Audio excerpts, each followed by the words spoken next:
Welcome back to the Thom Hartmann Program. I'm Alex Lawson, filling in for Tom. Going out the last hour, we were talking with a caller about how to fight apathy. What could we do to fight apathy? And we're talking about the media revolution and fighting back. And I painted a picture of how it would have been if the media were telling the truth during this campaign season. And the remarkable story of Bernie Sanders at the beginning when they were ignoring him. If we have the media revolution, where the media are filled with truth tellers, they would recognize the true story of the 2016 campaign, and they wouldn't focus on the carnival barker. They would focus on the millions of Americans who were standing up and demanding a government that worked for the people. So, how do you fight apathy? Persistence, patience, and most importantly, getting organized. Plugging into a organization, an effort that's larger than yourself, and working with like-minded folks to create the change that you want to see. And it takes a lot of different, forms and shapes. And a very interesting one that I am a fan of, because I think it's pretty unique. There's been similar things in the past, but I still think this is pretty unique, is a project called District 13. It's a house, a resistance house, a location in Washington, D.C. to allow folks who want to fight against Donald Trump's agenda, his papers, please police force, his deportation police force, his registry based on religion, all of his adamant, or his washing his hands of the congressional drive to destroy Social Security and Medicare, all of the fights. They can have a home base, a place where people can go and organize, even if it's just a place where they can go to create their signs that they're going to bring to the Congress or to the White House. District 13. And I'm talking right now, joined in studio by Nadine Bloch, who is the advisor to District 13. Nadine and I go way back in some creative actions. I think the first one was actually against Pete Peterson, greedy liar on Wall Street, who is dead set on destroying Social Security. And I do believe that we were wearing top hats, and you might have been on stilts at the time, as we were doing a creative action called Billionaires for Social Insecurity. Outside of an event that Pete Peterson was doing, we were billionaires who were asking for everyone to donate their Social Security checks to us. We were disagreeing with Pete Peterson's sneaky way. We just thought people should do it out of the goodness of their hearts. So Nadine, thanks for joining us to talk about District 13, which is somewhat of a home for creative actions like that going forward. Yeah, thank you, Alex. Really, really nice to be here. And thanks for that memory. I definitely was on stilts in a tuxedo. And that was really, really a wonderful group of folks all over the country who organized around Billionaires for Bush and Gore, or Billionaires. It was a whole bunch of pieces of work around that. So that was really creative.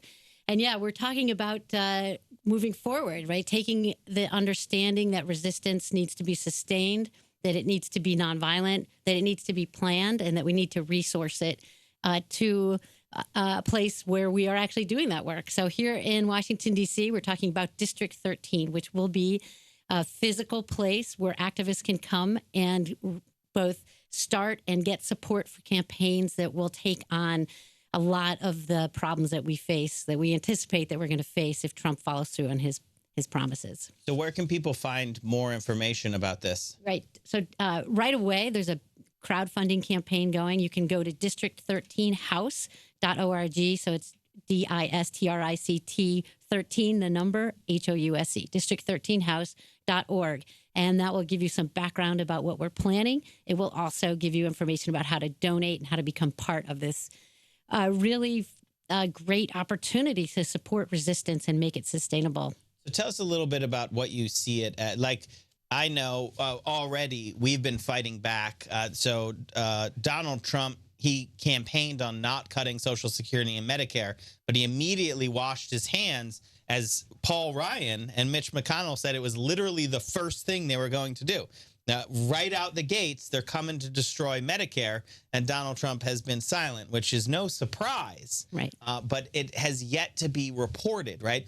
It is not out there. The theme today has been this media revolution about getting the word out to the people, because there's so many people right now who I don't think even know that that's happening. And that's why Paul Ryan is trying to make it happen so fast. So we've already done some protests. We did a big press conference. We did a over 1 million person petition drop.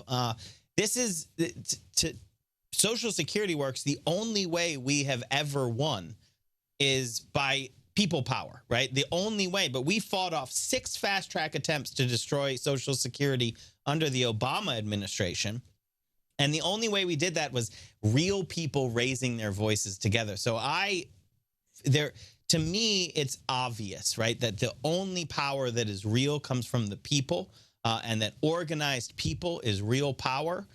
Tell us a little bit about the story of District 13, because I get it. Like, I'm like, oh, would be really, really useful. Well, gosh, all right, where do we start, right? So there's a long history of people coming together to support each other in movement work. And in fact, it's something that we need to be proud of, and we need to continue it. These stories are not often well described. So even if you think about Rosa Parks, right, the dominant narrative of Rosa Parks is that she was tired one day and sat down on the bus. That could be nothing further from the truth. I mean, I am sure she was tired of the system and what the havoc it was wrecking in her African-American community. But the reality is she was a trained activist. She was a leadership in the NAACP. And she was not the first person to sit down, but the first person to sit down who was selected for her ability to talk to the general public and to be a sympathetic character in this fight. And yet, she did not emphasize the fact that she was trained. She didn't. We as a community back then, I wasn't alive back then, but did not talk about it either, right? And so it was part of a known theory that the community did not want to promote how they were training and preparing for things like this, because at the time they didn't want to be seen as part of a conspiracy. In particular, at the time, part of a communist conspiracy. And so when we think about what we do as activists, we have been training and have been working for a long time on preparing for events like this, and we need to do it to challenge, and we need to be public about it and challenge the dominant narrative that if you don't spring out from the womb as a fully formed activist, you don't have a chance to change anything. Or it's not authentic or something, right? That I think the Rosa Parks story is one that is all around the movement for progressive change is shared, that it is a completely wrong understanding that most Americans have, that she just sat down one day, right? That she didn't. Well, it's the mainstream media story because they want to isolate us and make us feel that we don't have power. Right. And when you talk about power, and we talk about what wins, and you look at whether nonviolent or violent movements are actually effective in making change all over the world, we actually have the data now to show that nonviolent movements are actually twice as effective as violent movements. Now, maybe that needs to sink in for some people, but some of us have known this intuitively for a long time. But the reality of nonviolent movements being twice as effective as violent movements is a critical understanding, because if you want to be on the winning side, you want to be on the nonviolent side. And that's the essence. Nonviolence is something that is trained. Right, like absolutely that it is trained. That MLK and the civil rights movement, sticking with that, it's not a natural human reaction when Bull Connor or someone comes at somebody with a billy club to smash their head in. It is not actually a natural reaction to not kind of fight back in a. Yeah. It has to be trained, this organized resistance, and even the intellectual. Why is that going to build more power? Right. Why is nonviolence? So let's talk about that. Going to build more power. Yeah, this is really critical, particularly in this moment. So I work right now as the training director for Beautiful Trouble, and actually people might be interested in going to that website, beautifultrouble.org. Has an incredible amount of resources on creative activism, like what we started off this segment with, our protests about billionaires for social insecurity, and how to leverage the collective power that we have as individuals. And that's what nonviolent action is. How ordinary people use their collective power to make change. And we know that there are significant characteristics of winning campaigns. And when we work towards those characteristics to make our campaigns better, we know that we can win. We have better odds. Not only are we twice as likely to win than violent campaigns, but we also know what to do to make them more successful. And those include three things, starting with the one you mentioned, planning. Right? Planning and training and organizational capacity building. So District 13, the District 13 House fits right into that. A platform where we can do planning, we can do training, we can actually think about how to escalate our activities, how we can be innovative. All this goes into that big category of successful actions, successful movements. The second thing that we find is that unity is really important. And we don't mean that every little person has to agree on every little thing. We're talking about broad spectrum alliances and working towards a better future, healthier, safer future for most people. So that kind of work is really critical. And having a platform to do trainings and other planning from is essential. And the third one, of course, is adherence to nonviolent action. And the reason why this is so effective and why it helps us be more effective as nonviolent activists broadly is because it lowers the bar to participation. So when you think about violent movements, right, you think about mostly young people, mostly male, who are willing to hurt each other or be hurt or die and take up arms, the willingness to get arms and use arms against each other.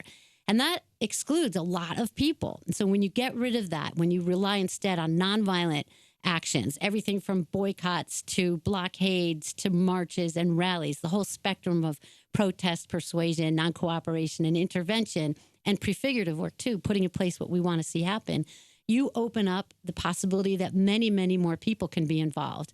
And when that happens, you also open up a possibility to actually practice and model the more democratic or egalitarian or equitable way that you want to live in the future, which is one of the reasons why they're so much more successful in the end. And right now, in this critical moment of the Trumpster, we're also talking about the fact that it makes you less vulnerable to infiltration and much more able to identify those people who would sabotage your movement. And so all of these factors together are really important. The people who are pushing towards violence. Exactly. So if the people who are pushing towards violence are always the feds. It pretty much turns out in my life that it's been that way. I'm speaking in broad brushstrokes, but in activism, you're not going to be in a protest. The guy with the face mask on who's saying, let's smash the windows right now, is generally, safe to say, an agent provocateur. They're there to discredit the message of what's going on. Because we talk about the media revolution. You're in the heart of the media revolution. Thom has always been a leader in the media revolution. And in this last minute, what we've talked about is the propaganda power of the story that's not told.